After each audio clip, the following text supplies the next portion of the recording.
नमस्कार दोस्तों, स्वागत है आपका मेरे चैनल में। आज के इस वीडियो में हम करवा चौथ की गणेश जी की खीर वाली कहानी, साहूकार की बेटी वाली कहानी, धोबिन और यमराज वाली कहानी और गणेश जी की अंधी बुढ़िया वाली कहानी सुनेंगे।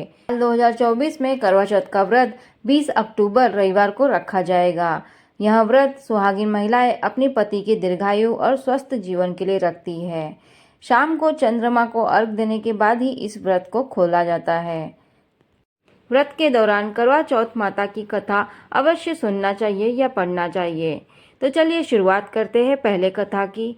साहूकार के 7 बेटे और एक बेटी की। एक साहूकार के 7 लड़के और एक लड़की थी। साहूकार के बेटे अपनी बहन से बहुत प्यार करते थे। साहूकारनी के साथ उसकी बहुओं और बेटी ने चौथ का व्रत रखा था। चौथ का व्रत में चांद को देखकर ही व्रत खोलते हैं। रात को जब साहूकार के लड़के भोजन करने लगे तो उन्होंने अपनी बहन से भोजन करने के लिए कहा।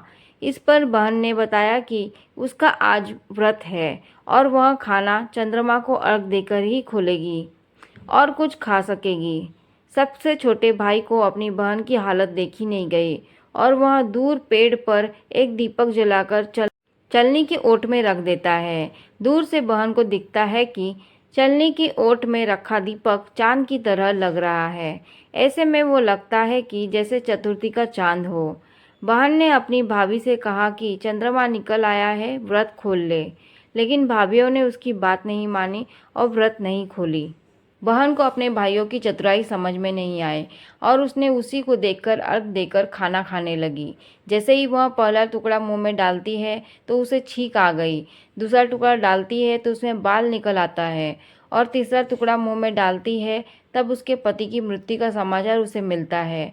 वह बेहद दुखी हो जाती है। उसकी भाभी सच्चाई बताती है कि उसके साथ ऐसा क्यों हुआ। व्रत गलत तरीके से टूटने के कारण माता उससे नाराज हो गई। इस पर वह निश्चय करती है कि वह अपने पति का अंतिम संस्कार नहीं करेगी और अपने सतीत्व से उन्हें पुनर्जीवन दिलाकर रहेगी।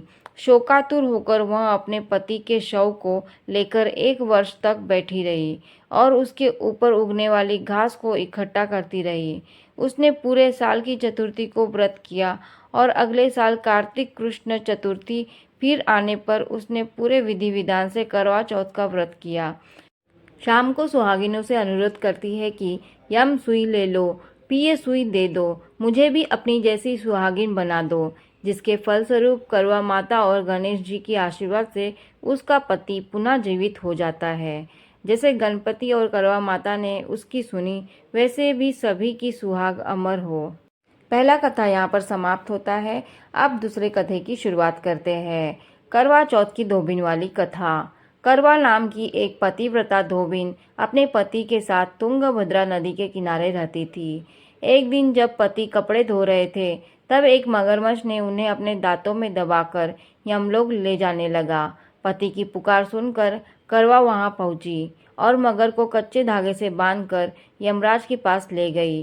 करवा ने यमराज से अपने पति की रक्षा करने की गुजारिश की और कहा कि अगर उन्होंने अपने पति को बचाने में मदद नहीं की तो वह उन्हें श्राप देगी। करवा के साहस से डरकर यमराज ने मगर को यमलोक भेज दिया और पति को दीर्घायु होने का वरदान दिया। मान्यता है कि तब से कार्तिक कृष्ण चतुर्थी को करवा चौथ का व्रत रखा जाता है।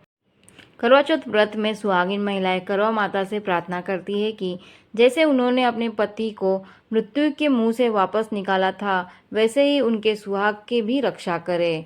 दोस्तों, यहाँ पर दूसरी कथा समाप्त होती है। अब तीसरी कथा सुनेंगे। यह कथा गणेश जी से संबंधित है।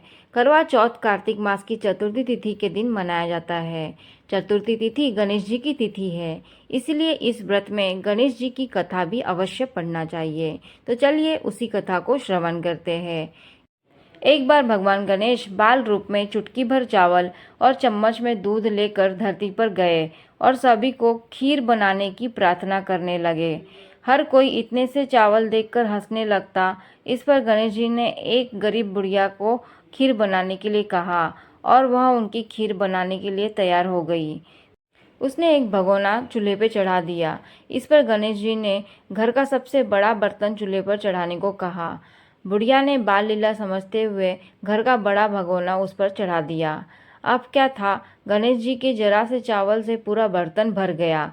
गणेश जी ने कहा, मैं नहाने जाता हूँ, मेरे लिए खीर तैयार रखना। इतने में बुढ़िया माई की गर्भवती बहू को लालच आ गया और उसने खीर चख ली और कटोरा छिपा दिया। इसके बाद जब बुढ़िया माई ने गणेश जी को आवाज़ लगाई, आजा रे गणेशा खीर खा ले, आजा रे गणेशा खीर खा ले, तभी गणेश जी वहाँ पहुँच गए और बोले कि मैंने तो खीर पहले ही खा ली। जब बुढ़िया ने पूछा कि कब खाई, तो वे बोले कि जब जब तेरे पोते और बहू ने खाई तभी मेरा पेट भर गया। यह देखकर बुढ़िया माई बहुत शर्मिंदा हुई, लेकिन गणेश जी ने कहा, इस खीर को सभी को खिला देना और जो बाकी बचे उसे जमीन में गाड़ देना। बुढ़िया माई ने वैसा ही किया और अगले दिन खीर वाली जगह से उसे सोना चांदी मिले। गणेश जी की कृपा से बुढ़िया प्रसन्न हुई। तभी से महिलाएं ये कामना करने लगी कि हे गणेश जी महाराज, आपने जैसा फल बुढ़िया को दिया वैसा सबको देना। कथा करने वाले, हुंकार भरने वाले और आसपास के सुनने वाले सबको भंडारे भर देना। अब चौथी कथा सुनते हैं।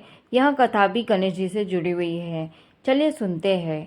एक अंधी बुढ़िया थी जिसका एक लड़का और बहू थी। वह बहुत गरीब थी। वह अंधी बुढ़िया माई नित्य प्रतिदिन गणेश जी की पूजा और चौथ का व्रत करती थी। माई की पूजा से प्रसन्न होकर एक दिन गणेश जी भगवान ने उसे दर्शन दिए और बोले कि बुढ़िया माई, तू रोज निस्वार्थ भाव से मेरी पूजा करती है, जो चाहे मांग सकती हो तुम। बुढ़िया माई बोली, हे विघ्नहर्ता गणेश जी, भगवान मुझे तो मांगना नहीं आता, सो क्या मांगू। तब गणेश जी भगवान बोले कि माई मैं कल आऊँगा, तू अपने बहू बेटे से पूछ कर मांग ले। तब बुढ़िया ने अपने बेटे बहू से पूछा तो बेटा बोला कि माँ धन मांग ले और बहू ने कहा कि माँ पोता मांग ले। बुढ़िया ने सोचा कि बेटा बहू तो अपने अपने मतलब की बातें कर रहे हैं। अंततः उस बुढ़िया ने पड़ोसिन से पूछा तो पड़ोसिन ने कहा कि बुढ़िया माई, तेरी थोड़ी सी जिंदगी बची है, तू क्या मांगे धन और क्या मांगे पोता। तू तो केवल अपने आंखें मांग ले, जिससे तेरा जीवन सुख से व्यतीत हो जाए। उस बुढ़िया माई ने बेटे बहू तथा पड़ोसिन की बात सुनकर घर में आकर सोचा, जिससे बेटा बहू भी खुश हो जाए और मेरा भी भला हो जाए, वह चीज़ मैं मांग लूँगी। जब दूसरे दिन गणेश जी भगवान आए और बोले, बुढ़िया माई मांग ले।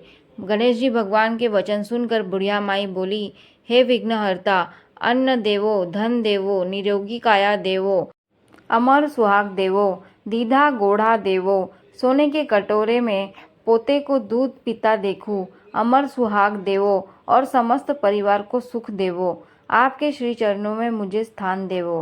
बुढ़िया की बात सुनकर गणेश जी बोले, बुढ़िया माँ, तूने तो मुझे ठग लिया और कहती है कि मुझे मांगना नहीं आता। जो कुछ तूने मांग लिया वह सभी तुझे मिलेगा। यूं कहकर गणेश जी भगवान अंतर्ध्यान हो गए। हे गणेश जी भगवान, जैसा बुढ़िया माई को दिया वैसा सबको देना, वैसे ही सबको देना, सभी पर अपनी कृपा बनाए रखना। दोस्तों, इस प्रकार यहाँ पर करवा चौथ संबंधित चारों कथाएं समाप्त होती है। वीडियो आपको अच्छी लगी है तो लाइक ज़रूर करिए। जो भी लोग मेरे चैनल पे पहली बार आए हैं वो सब्सक्राइब करिए। मिलते हैं एक नए वीडियो में नई जानकारी के साथ। राधे राधे।